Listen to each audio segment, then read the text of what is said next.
കൊല്ലത്ത് ജീവിച്ചിരിക്കുന്നയാൾ മരിച്ചെന്ന് കാട്ടി പണപ്പിരിവ് 3 പേരെ പോലീസ് പിടികൂടി. പള്ളിമുക്ക് സ്വദേശി നിസാം, സുധീർ, ലുബീക്കർ എന്നിവരെയാണ് പിടിയിലായത്. ചകിരിക്കട സ്വദേശി സജീവ് മരിച്ചെന്ന് കാട്ടിയായിരുന്നു പിരിവ്.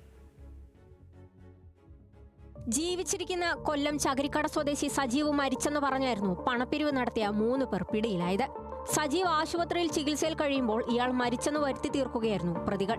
കുടുംബത്തിനും മൃതദേഹം മറവ് ചെയ്യാനും പണം വേണമെന്ന് പറഞ്ഞുകൊണ്ട് പലരെയും ഫോണിൽ വിളിച്ച് പണം ആവശ്യപ്പെട്ടു. പണം കരസ്ഥമാക്കിയ പ്രതികൾ സ്വരൂപിച്ച പണം കൊണ്ട് മദ്യപിക്കുകയും ആഡംബര ഹോട്ടലുകളിൽ തങ്ങുകയും ചെയ്തു. 3 പ്രതികളെയും ഇരവിപുരം പോലീസാണ് പിടികൂടിയത്. സജീവിന്റെ ഭാര്യ നൽകിയ പരാതിയെ തുടർന്നാണ് പോലീസ് പ്രതികളെ പിടികൂടിയത്. പള്ളിമുക്ക് ചകിരിക്കട സൈതലവി മൻസിലിൽ നിസാമുദ്ദീൻ, വാളത്തുങ്കൽ മാങ്കുഴിയിൽ സുധീർ, വാളത്തുങ്കൽ വയനക്കുളം ബാബുജി നഗറിൽ ലുബീക്കർ എന്നിവരെയാണ് പോലീസ് പിടികൂടിയത്. പലരോടും പണം ആവശ്യപ്പെടുന്ന ഫോൺ സംഭാഷണങ്ങൾ സജീവിന്റെ ഭാര്യയ്ക്ക് ലഭിച്ചതോടെയാണ് പരാതിയുമായി പോലീസിനെ സമീപിച്ചത്. തുടർന്ന് ഇരവിപുരം ഇൻസ്പെക്ടർ പ്രദീപ്, സബ് ഇൻസ്പെക്ടർമാരായ അമൽ പ്രസാദ്, അഭിഷേക്, CPO ഷാനലി, സജിൻ എന്നിവർ ചേർന്നാണ് പ്രതികളെ പിടികൂടിയത്. ന്യൂസ് മലയാളം, കൊല്ലം.